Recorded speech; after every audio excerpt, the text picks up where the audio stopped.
Assalamualaikum warahmatullahi wabarakatuh. Saya Nila Jayanti, mahasiswi STAI Anadua Kuala Tungkal, semester 3, dengan NIM 20112600.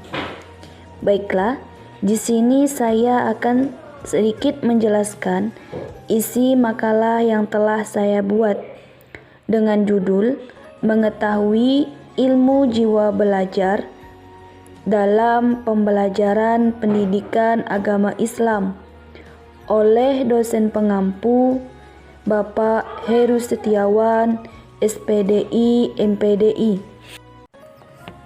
Baiklah, kita simak penjelasan berikut. A. Pengertian ilmu jiwa belajar. Menurut asal katanya, psikologi berasal dari bahasa Yunani yang artinya jiwa, dan logos berarti ilmu. Jadi, secara harfiah, psikologi berarti ilmu jiwa. Berbicara tentang jiwa, terlebih dahulu dapat membedakan antara nyawa dan jiwa. Nyawa adalah daya jasmania yang adanya tergantung pada hidup jasmania dan menimbulkan perbuatan badaniah atau organik behavior, yaitu perbuatan yang ditimbulkan oleh proses belajar, misalnya insting, refleks, nafsu, dan sebagainya. Sedangkan jiwa adalah daya hidup rohaniah yang bersifat abstrak, yang menjadi penggerak dan pengatur bagi sekalian perbuatan pribadi atau personal behavior dari hewan tingkat tinggi dan manusia. Dan belajar yaitu mengubah atau memperbaiki tingkah laku melalui latihan, pengalaman, dan kontak dengan lingkungan. Dari definisi psikologi belajar di atas, maka pengertian psikologi belajar adalah suatu disiplin ilmu yang membahas tentang pemahaman gejala kejiwaan dalam tingkah laku manusia untuk kepentingan mendidik atau membina perkembangan kepribadian manusia. B. Faktor-faktor pilihan metode. Menurut Winarno Surahmat, ada 5 faktor yang harus dipertimbangkan dalam menetapkan metode. Yang pertama yaitu faktor tujuan yang hendak dicapai. Yang kedua, faktor anak didik yang dihadapi. Yang ketiga, faktor situasi dan kondisi. Yang keempat, faktor yang tersedia. Yang kelima, faktor pribadi guru itu sendiri. C. Syarat-syarat penggunaan metode. Adapun syarat-syarat penggunaan metode yaitu: pertama, metode mengajar yang digunakan harus dapat membangkitkan motif minat atau gairah belajar. 2. Metode yang digunakan harus dapat menjamin perkembangan kegiatan kepribadian murid.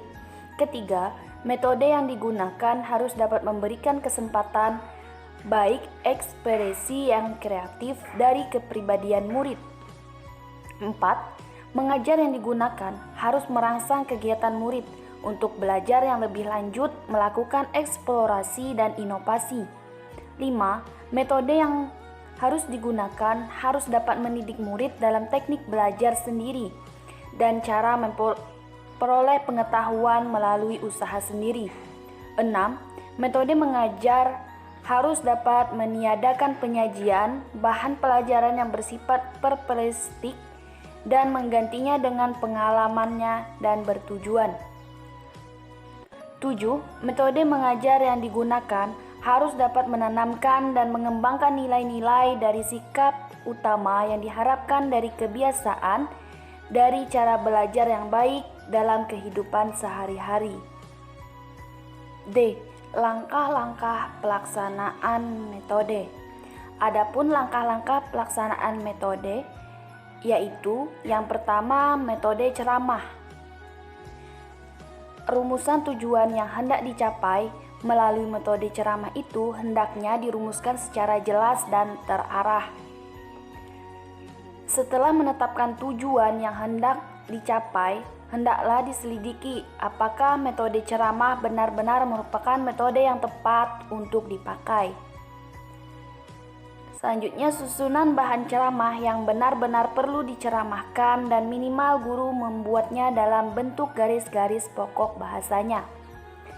Pengertian yang dapat dijelaskan dengan menggunakan alat atau media mengajar hendaknya ditetapkan sebelumnya. Tangkaplah perhatian siswa dan arahkan pada pokok yang akan diceramahkan. Kemudian, usahakan menanamkan perhatian yang jelas. Hal ini bisa melakukan melalui beberapa jalan. Misalnya, pertama, guru memberikan ikhtisar ringkasan mengenai pokok-pokok yang akan diuraikan. Kedua, menguraikan pokok tersebut dan akhirnya menyimpulkan pokok-pokok penting dalam metode ceramah. 2. Metode pemberian tugas dan resitasi, yaitu merumuskan secara operasional atau spesifikasi, mengenal target yang akan dicapai, memperkirakan apakah tujuan yang akan dirumuskan itu dapat dicapai dalam batas waktu, tenaga, serta sarana yang tersedia. Masalahnya, buku-buku serta alat-alat lainnya dapat mendorong siswa secara aktif dan kreatif untuk mempelajari dan mempraktekkan pelajaran yang telah diberikan, agar siswa mempunyai pengetahuan yang integral atau terpadu. 3. Metode diskusi, yaitu mengikut dan hargai pendapat peserta diskusi. Jangan dipertaruhkan seorang peserta diskusi untuk memborong pertanyaan. Simpulkan pembicaraan diskusi atau hasil-hasil pembicaraan. Ciptakan suasana hormat, sertakan semua siswa dalam diskusi. Batasi pendapat sendiri, menghormati tentang pendapat sehingga suasana diskusi menjadi tegang. Perhatikan waktu dan terpecahkannya persoalan diskusi. Usahakan suasana demokratis dan dinamis dalam diskusi. 4. Metode tanya jawab, yaitu merumuskan tujuan sejelasnya dalam bentuk khusus dan berpusat pada tingkah laku siswa. Mencari alasan mengapa mempergunakan metode tanya jawab, menetapkan kemungkinan jawaban pertanyaan apakah mengandung banyak pertanyaan atau masalah, ataukah hanya terbatas pada jawaban yang ya atau tidak. Menetapkan kemungkinan untuk menjaga agar tidak menyimpang dari pokok persoalan. 5. Metode demonstrasi, yaitu merumuskan tujuan yang jelas dari sudut kecakapan atau kegiatan yang diharapkan melalui metode demonstrasi tersebut.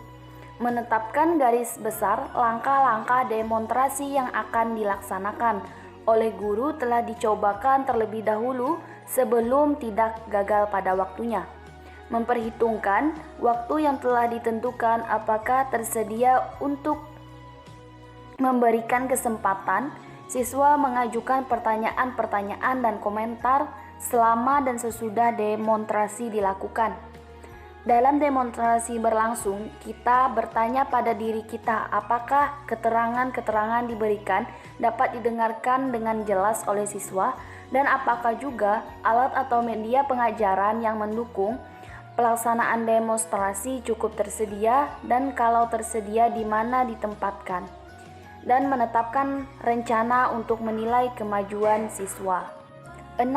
Metode eksperimen, yaitu menciptakan situasi dan kondisi yang fleksibel atau tidak kaku dalam interaksi belajar dan siswa bebas dari perasaan takut dan tertekan. Kondisi lingkungan hendaknya diciptakan sedemikian rupa sehingga dapat memancing gairah dan semangat belajaran dan intelektual yang tinggi, menciptakan suasana belajar yang kondusif dan responsif sehingga kreativitas siswa dapat tercipta. Selanjutnya 7. Metode pemecahan masalah atau problem solving. Dalam memilih masalah, hendaknya guru mempertimbangkan segi kemampuan dan perbedaan siswa.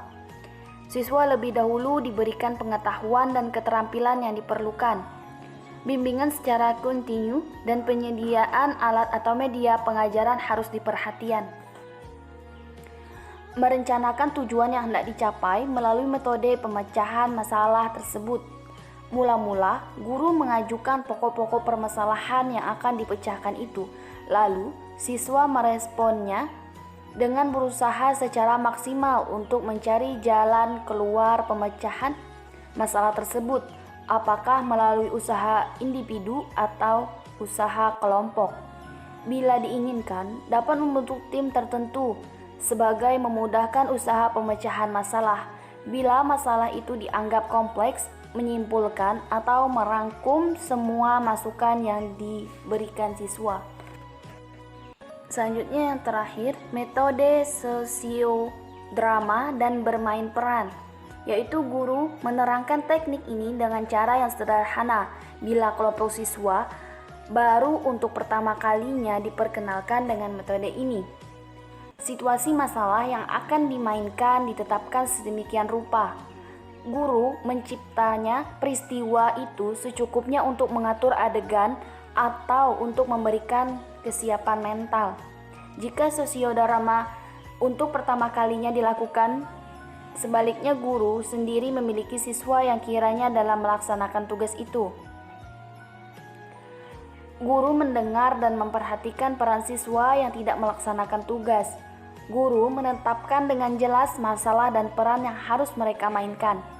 Guru menyarankan kalimat yang pertama yang baik diucapkan oleh pemain untuk memulai. Guru menghentikan sosiodrama pada titik-titik situasi sedang memuncak dan kemudian membuka diskusi umum. Sebagai hasil diskusi, kadang-kadang dapat diminta kepada siswa untuk menyelesaikan masalah itu dengan cara lain. Guru dan siswa menarik kesimpulan-kesimpulan. Itulah sedikit penjelasan tentang materi saya. Jika ada kesalahan, saya mohon maaf. Saya akhiri. Summa salam. Assalamualaikum warahmatullahi wabarakatuh.